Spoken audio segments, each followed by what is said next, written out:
Hello, my name is Doug Ballinger, and I'm Logan's dad. Welcome to another episode of Logan's Voice. I never thought the war would find me. I knew it was out there on the news, in statistics, in neighborhoods that weren't mine. It was someone else's tragedy, someone else's child, until it wasn't. Until the day fentanyl came to my family and killed my son. I didn't ask to be part of this fight. I didn't sign up to be an advocate or a voice for grief. I was just a parent who loved their son more than anything in the world, a parent who believed that love was enough. But love can't fight poison. And the truth is, my son didn't die because he was reckless. He didn't die because he was bad. He died because there's a drug being mixed into everything from counterfeit pills to street drugs, even street weed. And people don't know, or they find out too late. That's what happened to my son. And now I'm here on this mic, not because I want to be, but because someone has to be. This episode is for the parents who still have time to act. It's for the kids who think one pill is no big deal. And it's for the lawmakers, the educators, the communities who keep looking the other way.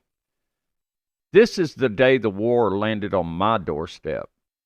And this is what happened next. My son is hard to describe without sounding like every proud parent. But I'll try, because if I don't say his name and tell you his story, if I don't tell you who he was, then all you hear is fentanyl, fentanyl, fentanyl. And that's not the full story, not even close. He is smart, not only in the way schools measure, but in the way people feel. He could read a room better than most adults. He could make you laugh when you didn't even know you needed it. He loved music, movies, cooking, working on his car, and I mean loved. Obsessively. The kind of love where he'd stay up too late for getting to eat and talk about it until your eyes glazed over. He had a heart that forgave too quickly, trusted too easily. He struggled. Yeah, I won't pretend he didn't. He had issues with ADHD and, peer pressure happened, substance use disorder. We tried. He tried. There were good days, wins, moments where I thought we're turning a corner, but fentanyl doesn't give second chances. He didn't die because he wanted to die. He didn't overdose in some dramatic moment of despair. He took something he thought he was familiar with. Maybe to sleep, to relax, to shut the noise down in his brain.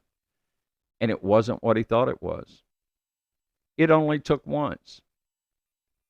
That's what people don't get. There's no warning label, no sirens, just silence. And when you're standing in a room that used to belong to someone who made your world make sense, he was my son. He still is my son. I carry him now in every word I speak, in every law I fight for, in every parent I try to reach before it's too late. His name is Logan. And I will not let the world forget him. I've had people ask me this question before. Did he know what he was taking? And here's what I say. I believe he thought he was taking heroin, which he was familiar with. But I know what it wasn't. It wasn't just heroin. As a matter of fact, there was no heroin in that fatal dose. It was xylazine, cocaine, and fentanyl. And fentanyl doesn't care what you think you're taking. Right now, people picture fentanyl like it's some back alley drug for hardened users. But that's not what's happening. It's being mixed into everything. Xanax, Percocet, Oxys, Adderalls, Coke, and even weed. Fake pills that look real. Powder that looks harmless. The war isn't in back alleys anymore. It's in high schools, college dorms, suburban bedrooms, living rooms with throw pillows and scented candles. One pill can kill. If you try, you could die. Not maybe, not if it's strong, just die. And the worst part is, people don't know. Parents don't know. Kids definitely don't know. There's no label that says, warning, may contain a lethal synthetic opioid 50 times stronger than heroin. They're not making a choice. They're walking into a trap. That's why I don't use the word overdose. This was a poisoning. We use that word when something is snuck into a drink at a party. We use it when kids swallow cleaning products. Why not now? Why is fentanyl treated like it's some side effect of a bad behavior instead of what it really is? A chemical weapon slipping through the cracks of our systems. Last year alone, over 70,000 people in the U.S. died from synthetic opioid poisoning. Let that sit for a minute. That's more than car crashes, more than gun violence, more than some wars. And still, it gets brushed aside. We warn kids about stranger danger, about drunk driving, about vaping, about safe sex, but not this. Not the pill that could kill them before they even realize they've swallowed the wrong thing. So I'm here to say it loudly, clearly, over and over until someone actually listens. This isn't a drug problem. This is a poison problem, and it's happening right now. And if it hasn't hit your doorstep yet, you better believe it's in your neighborhood, it's in your kid's school, and it's in your town. You just haven't found out the hard way yet. Grief is not the end. People like to talk about grief like it's a season, like it fades, like one day you'll wake up, take a breath, and feel whole again. That's not what happens. What happens is I learned how to carry it loudly. At first, I didn't want to talk to anyone. I didn't want to be anyone. The silence after my son died was the loudest thing I've ever heard. But then I started seeing the stories, other parents, other obituaries, other kids, other families, just like mine. And I found Hope Movement Coalition, a community of families that had lost loved ones to this crisis. And I realized if I stayed quiet, I was helping the thing that killed him. So I started speaking to friends, to anyone that would listen and look me in the eye. I told my son's story again and again until it stopped choking me. I showed up at rallies with his name on a sign. I passed out Narcan at events. I connected with other families, parents who understood the ache in my voice without me even saying a word. I never planned to become an advocate. I didn't dream of this. I didn't choose it. But I did choose this, to turn pain into pressure, because grief doesn't end, it evolves. It becomes a letter to Congress. It becomes a community vigil. It becomes a training on drug awareness at a local school. It becomes a podcast episode just like this one. Every time I speak Logan's name, I make sure the silence doesn't win. Advocacy isn't healing. Let's be honest. It's exhausting. Sometimes it feels like screaming into a well, but it's the only thing louder than loss.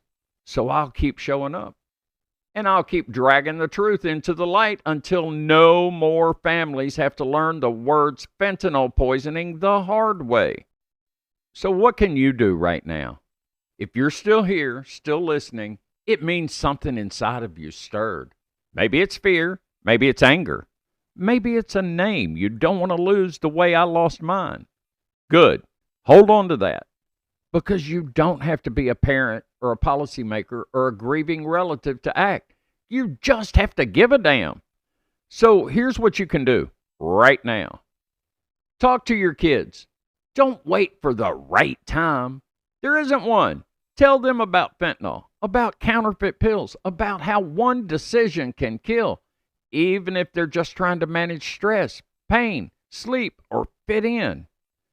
Carry Narcan. It's legal, it's easy to use, and it saves lives. You can find it at pharmacies or through local harm reduction groups. One dose could buy someone enough time that they wouldn't otherwise have to get help. Demand action. Call your legislators. Ask what they're doing about fentanyl education, school outreach, drug testing strips, public health messaging. Push until they feel the pressure. And share this story, not because it's mine, but because it could be yours, or your friends, or your neighbors.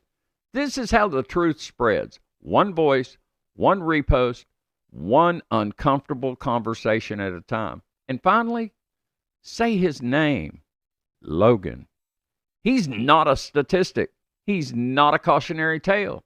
He's the reason I speak. And he might be the reason someone else gets to live. The war landed on my doorstep. Don't wait for it to knock on yours. So, if this episode moved you, if it made you think, or cry, or pause even for one moment, then don't let it end here. Please go to our YouTube channel, Logan's Voice. Subscribe, share, turn on notifications, not just for the algorithm, but for the lives this message could reach. Every time you share one of my podcasts, every time you hit like or comment or send a clip to someone you love, you're keeping Logan's story alive. This is more than a podcast. This is a movement, a warning, a legacy. So help me grow it. Help us break through the noise, because silence is what kills. And now, before I let you go, I want you to remember who I am. I am Logan's voice. I am Logan's dad. And I will not be silent.